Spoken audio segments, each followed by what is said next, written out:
आभार अभिनंदन। कैसे हैं आप सब? आशा करती हूँ सब लोग अच्छे होंगे, खुश होंगे, बिंदास होंगे। फ्रेंड्स, आज हम बात करने वाले हैं गुप्त नवरात्रों के बारे में। फ्रेंड्स, यूं तो हम सभी जानते हैं साल में 4 बार नवरात्रे आते हैं। 2 प्रत्यक्ष नवरात्रे होते हैं जो कि अप्रैल माह में आते हैं, और दूसरे जो है दिवाली से पहले आते हैं, दशहरे से पहले। तो फ्रेंड्स, ये होते हैं प्रत्यक्ष नवरात्रे जो सारी दुनिया मनाती है। लेकिन इसके साथ साथ जो है 2 बार जो नवरात्रे होते हैं वो आते हैं गुप्त नवरात्रे, जो कि अब इस माह फरवरी में आते हैं और एक बार आते हैं अगस्त में। तो ये जो फरवरी में आते हैं या अगस्त में आते हैं, ये होते हैं गुप्त नवरात्रे। गुप्त नवरात्रों में गुप्त तरीके से पूजा पाठ अर्चना करी जाती है। माता की 9 शक्तियों की या 9 विद्याओं की जो है इसमें उपासना करी जाती है। अपने तंत्र और मंत्र को सिद्ध किया जाता है और अपनी शक्तियों को जो है मजबूत और सुदृढ़ किया जाता है। फ्रेंड्स, गुप्त नवरात्रों के अघोरी जो होते हैं वो बहुत ज्यादा तपस्या करते हैं और तंत्र मंत्र विद्या करते हैं। तो तंत्र मंत्र विद्या का प्रगाढ़ पाने के लिए या उनको और स्ट्रॉन्ग करने के लिए जो है गुप्त नवरात्रों में माता दुर्गा की 10 महाविद्याओं की उपासना करी जाती है। ये 10 महाविद्याएं कौन सी हैं? ये सबसे पहली महाविद्या है माँ काली, दूसरी है तारा देवी, तीसरी महाविद्या है त्रिपुर सुंदरी, और चौथी महाविद्या है भुवनेश्वरी, पांचवी महाविद्या है छिन्नमस्ता, और छठी महाविद्या है त्रिपुर भैरवी, और सातवीं महाविद्या है माँ धूमावती, और आठवीं महाविद्या है माँ बंगलामुखी, और 9वीं महाविद्या है माँ तंगी, और 10वीं महाविद्या है माँ कमला देवी। तो इन देवियों की जो है इन महाविद्याओं की उपासना गुप्त नवरात्रों में करी जाती है। अपनी सिद्धियों की प्राप्ति करी जाती है। मंत्रों को सिद्ध करने का टाइम होता है, या ये जो दिन होते हैं बहुत ही खूबसूरत होते हैं, बहुत हाई वाइब्रेटेड होते हैं। अगर आप अपने कोई मंत्र को सिद्ध करना चाहते हैं या आप चाहते हैं कि इस दौरान आप ऐसी कोई उपासना करें जिससे माता दुर्गा प्रसन्न हो और आपकी जिंदगी में खुशहाली लाए। जैसे कि फ्रेंड्स, अब सभी जानते हैं कि गुप्त तरीके से ही इसमें पूजा करी जाती है। गुप्त तरीके से ही इसमें किसी चीज का त्याग किया जाता है। गुप्त तरीके से ही आप इसमें माता की उपासना करके माता को आप प्रसन्न कर सकते हैं। लेकिन फ्रेंड्स, ये गुप्त नवरात्रे अगर आप घर में करते हैं या आप एक पारिवारिक कंडीशन में है या आप अघोरी नहीं है, नॉर्मल पर्सन है, तो आप लोग जब भी घर में पूजा करेंगे तो ये किसी ना किसी को पता रहेगा। तो इसका तरीके से गुप्त है, तो गुप्त तरीके से ही आप कोई चीज का त्याग कर सकते हैं। जैसे कि हम अक्सर नवरात्रों में लहसुन प्याज का त्याग कर देते हैं, अन्न का त्याग कर देते हैं, फलहार और कुटू इन सब चीजों को हम खा करके नवरात्रे माता दुर्गा के पूरे करते हैं। उसी तरीके से गुप्त नवरात्रों के दौरान आप किसी भी चीज का त्याग कर सकते हैं जिससे कि आपका ये समर्पण माँ के प्रति माना जाता है।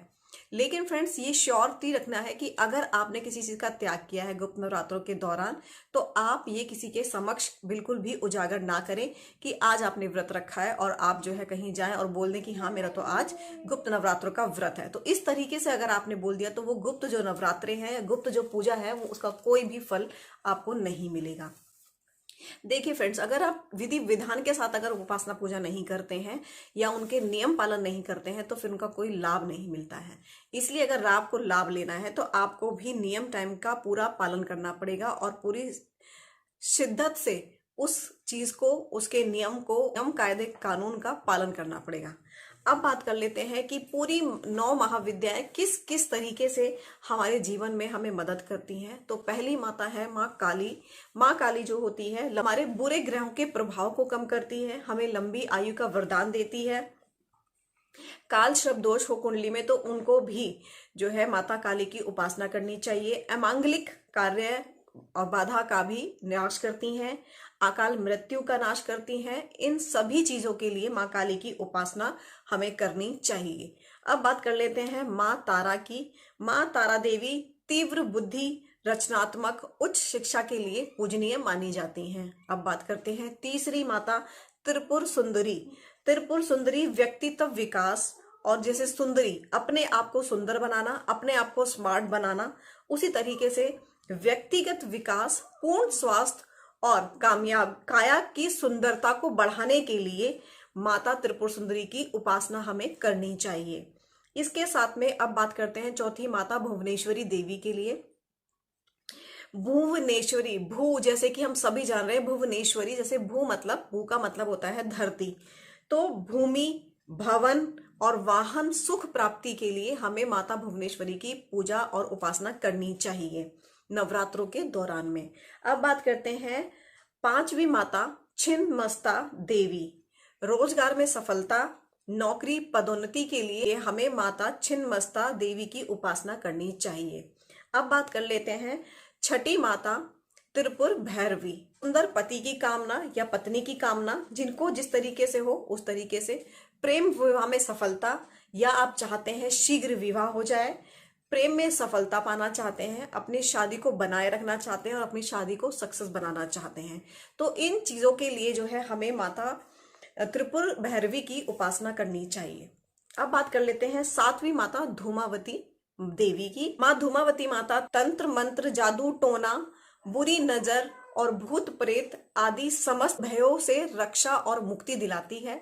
अगर आपके जीवन में या आसपास में कोई ऐसा व्यक्ति है जिसको इस तरह की समस्या है, तो उनको जो है माता धूमावती देवी की उपासना करनी चाहिए। कई बार हमारी जिंदगी में फ्रेंड्स ऐसे बहुत सारे शत्रु या हमारे दुश्मन खड़े हो जाते हैं जिनका हमें पता भी नहीं होता है, लेकिन वो हमारा कब दुश्मन बन जाता है हमें नहीं मालूम होता है।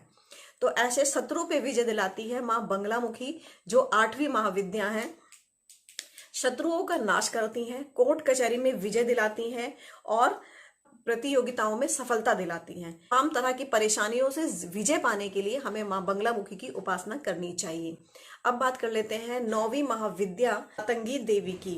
मातंगी देवी, लोगों की जिंदगी में संतान प्राप्ति की कमी है, संतान नहीं है, संतान ही उत्पन्न नहीं हो रही है, तो उन लोगों को जो है माँ मातंगी देवी की उपासना करनी चाहिए गुप्त तरीके से फ्रेंड्स। लेकिन ये हमेशा ध्यान रखना है, गुप्त नवरात्रों में इन माँ 10 महाविद्याओं की उपासना करी जाती है और वो भी गुप्त तरीके से। कभी भी कुछ भी अगर आप कोई पूजा या कोई पाठ करती हैं, किसी माता को आप मनाती हैं, तो ध्यान रखें कि उसका उजागर आप सबके सामने ना करें कि आप ये पूजा किस लिए और क्यों कर रही हैं। अब बात करते हैं आखिरी देवी कमला की।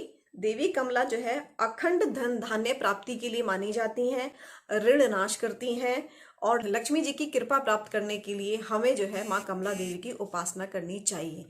फ्रेंड, जब हम कभी जो है माँ दुर्गा चालीसा का पाठ करते हैं तो आपने उसमें देखा होगा इन 10 महाविद्याओं का नाम उनमें आता है। अब बात कर लेते हैं घट स्थापना का। घट स्थापना का जो दिन है वो है 10 फरवरी, सुबह 8:45 से सुबह 10:10 तक रहने वाला है और दूसरा मुहूर्त है दोपहर 12:13 से 12:58 तक।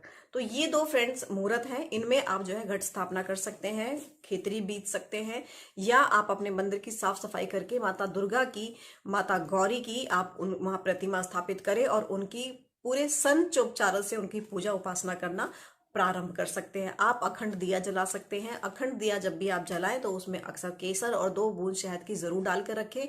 माता दुर्गा के लिए जब आप अखंड ज्योत जलाते हैं उसमें शहद की बूंद डालने से घर परिवार में सुख समृद्धि और संपन्नता का वास होता है, आपसी प्रेम बढ़ता है। बात कर लेते हैं विशेष उपायों के लिए फ्रेंड्स, जिनको आप गुप्त नवरात्रों के दौरान करें और उनसे आपकी अपनी जिंदगी में काफी हद तक लाभ आपको मिले। तो पहले दिन का जो उपासना है वो माता काली की है। तो इस दिन आपको क्या करना है, 9 गोमती चक्र लेने हैं और उनको माँ के सामने उनको रख देना है। इनको पहले आप गंगा जल से पवित्र कर ले, साफ कर ले। उसके बाद एक प्लेट में या एक लाल रंग के कपड़े में इनको जो है बिछा करके माता दुर्गा के समक्ष रख दें और इनको रेगुलर 9 दिन तक इनके सामने धूप दीप दीपक अगरबत्ती जलाएं, पूजा करें। पूजा करने के बाद जब 9वां दिन पूरा हो जाए, 10वें दिन आपको इनको उठाना है और इनको जो है एक लाल रंग के कपड़े में बांध करके अपने घर में जहां आप धन रखते हैं वहां पर आप इनको स्थापित कर दें। इससे आपके घर में धन में बढ़ोतरी आएगी, घर में बरकत आएगी और आपके घर में जिंदगी में धन का, सुख का, समृद्धि का वास होने लगेगा। नौकरी में, व्यापार में या जीवन में सफलता चाहते हो, उन्नति चाहते हो, तो गुप्त नवरात्रों के दौरान दुर्गा सप्तशती के 12वें अध्याय का 21 बार पाठ करें। ये आपको के पास पूरे 9 दिन है। इन 9 दिनों के दौरान आप दुर्गा सप्तशती के 12वें अध्याय का 21 बार आपको पाठ करना है। इससे आपकी जिंदगी में आपको जो है तरक्की मिलेगी, उन्नति मिलेगी। अगर आप नहीं बढ़ पा रहे हैं आगे तो बढ़ जाएंगे। इस तरीके से आपको करना है और उसके बाद जब आप ये पाठ कर लेंगे, जब आपका पाठ पूरा हो जाएगा तो आपको माता दुर्गा के समक्ष लौंग और कपूर के साथ माता दुर्गा की, माता महागौरी की उपासना करके उनकी आरती करनी है। साथ में आप जो है माता दुर्गा के लिए किसी भी मंदिर में जाकर के लाल रंग का झंडा निश्चित तौर पे चढ़ाएं। इससे घर में संपन्नता आती है, घर में सुख समृद्धि का वास होता है। नवरात्रों के दौरान माँ के समक्ष एक घी का दीपक जलाएं। साथ में माता दुर्गा को श्रृंगार की वस्तुएं अर्पित करें और रेगुलर बेसिस पे जो सुहागन भागन है वो लोग माता दुर्गा को जो है रेगुलर बेसिस पे सिंदूर अर्पित करें। इससे घर में संपन्नता आती है, आपसी प्रेम बढ़ता है और जिंदगी में खुशहाली आती है। जीवन के सभी कष्टों से मुक्ति पाने के लिए नवरात्रों के दौरान रात के समय में माँ दुर्गा की पूजा कपूर और लौंग से आरती करें। माता दुर्गा की पूजा में लौंग और कपूर निश्चित तौर पे रखें और जब आपकी पूजा संपन्न हो जाए तो रात्रि के समय में लगभग 8 बजे के करीब आपको कपूर और लौंग से माता दुर्गा की आरती करनी है और मन ही मन माता दुर्गा से प्रार्थना करें जिंदगी की सारी अड़चने दूर हो जाएं और सभी कार्य धीरे धीरे आपके बनने लगे। 2 दिनों तक कुछ कमलगट्टे आप ले लें और उनको जो है घी में भिगोकर माता दुर्गा के समक्ष इनको आप प्रज्वलित करें। इनसे छोटा सा हवन करें। एक गाय के गोबर की एक उपली ले लें, उसके ऊपर आप थोड़ा सा कपूर डालें, देसी घी डालें, थोड़ी पीली सरसों डालें, लौंग डालें और उसके बाद कमलगट्टे को घी में भिगो करके उसके ऊपर उसको अर्पित कर दें और मन में अपनी कामना करें कि मेरे घर परिवार में सुख सौभाग्य समृद्धि बनी रहे, रुपए पैसे की और संपन्नता का आगमन मेरे जीवन में लगा रहे। इस तरीके से माता दुर्गा से अपनी मनोकामना कहें और ये छोटा सा हवन रेगुलर बेसिस पे आप 9 दिनों तक करते रहें। अगर आपकी शादीशुदा जिंदगी में अड़चने चल रही हैं या आपकी शादी नहीं हो पा रही है या आप शादी करना चाहते हैं या आपकी शादी में परेशानी आ रही है, बहुत देखा देखी तो बहुत होती है लेकिन फाइनल बात नहीं होती है, तो आपको क्या करना है, 9वीं वाले दिन जब ये गुप्त नवरात्रे का आखिरी दिन होगा उस दिन आपको क्या करना है, माता दुर्गा को 9 लाल रंग के फूल लेने हैं और उसके अंदर आपको रखना है एक सिक्का और साथ में रखना है एक नारियल। अब इन सबको जो है लाल रंग के कपड़े में लपेट करके एक पोटली बना लें और उसके बाद माता दुर्गा के समक्ष बैठ करके ओम श्रीम वर प्रदाय श्री नमः, ओम श्रीम वर प्रदाय श्री नमः, इस तरीके से आपको इस मंत्र का जाप करना है कम से कम 108 बार। उसके बाद फिर इस सभी सामग्री को माता दुर्गा को अर्पित कर दें और जब आपकी पूजा संपन्न हो जाए तो उसके बाद इस पोटली को उठा करके आप अपने पास कहीं छुपा के रख लें। जब आपका लगन या आपकी शादी कहीं फिक्स हो जाए उसके बाद जब शादी हो जाए तो इस पोटली को ले जा करके किसी भी जल में प्रवाह कर दें। आप देखिएगा फ्रेंड्स, ये पोटली बिल्कुल ऐसे मैजिक करेगी, जब बात करवाती है फिर चट मंगनी और पट ब्याह हो जाता है। नवरात्रों के दौरान जिस दिन भी गुरुवार पड़े उस दिन कोई भी माता हो, कोई भी व्रत, कोई भी महाविद्या का दिन पड़े या कोई भी माता का दिन पड़े, लेकिन उस दिन आपको जो है माता कात्यायनी को स्मरण करना है। माता कात्यायनी का स्मरण करते हुए 11 हल्दी की गांठ, मतलब 11 हल्दी की गांठ की आप माला बना सकते हैं या नॉर्मल एक हैंकी में बांधकर भी इस हल्दी की गांठ की माला को आप जो है माता दुर्गा को, माता कात्यायनी को आपको अर्पित करनी है। उनके मंत्रों का उच्चारण करना है। उसके बाद जो है ना संपन्न हो जाए तो ये हल्दी या हल्दी की माला जो भी आपने माता दुर्गा को अर्पित करी है इसको उठा करके आप अपने पास रख लें। जब तक आपका विवाह ना हो जाए जब तक इस हल्दी की माला संजोकर और संभाल कर अपने पास रखें। देखिएगा फ्रेंड्स, बहुत जल्दी आपकी शादी का योग बनेगा और सुयोग्य वर या वरनी आपको मिलेगी। लाभ के लिए गुप्त नवरात्रों के दौरान हमें ऐसे कौन से उपाय करने चाहिए जिससे कि हमें इसका लाभ मिले। सुबह सुबह उठ करके पीपल के पत्ते पर राम लिखे और कुछ मीठा रखकर, यानी कि उस पर या तो शहद रख सकते हैं या मिश्री या फिर चीनी के दाने रख सकते हैं, गुड़ भी रख सकते हैं और इसको ले जा करके आपको हनुमान जी को अर्पित कर देना है। ये कार्य आपको पूरे 9 दिनों तक करना है और जो भी इच्छा या जो भी कामना आप हनुमान जी से करेंगे वो आपकी 101% पूरी करेंगे, क्योंकि हनुमान जी माता दुर्गा के साथ लांगुर के रूप में पूजे जाते हैं।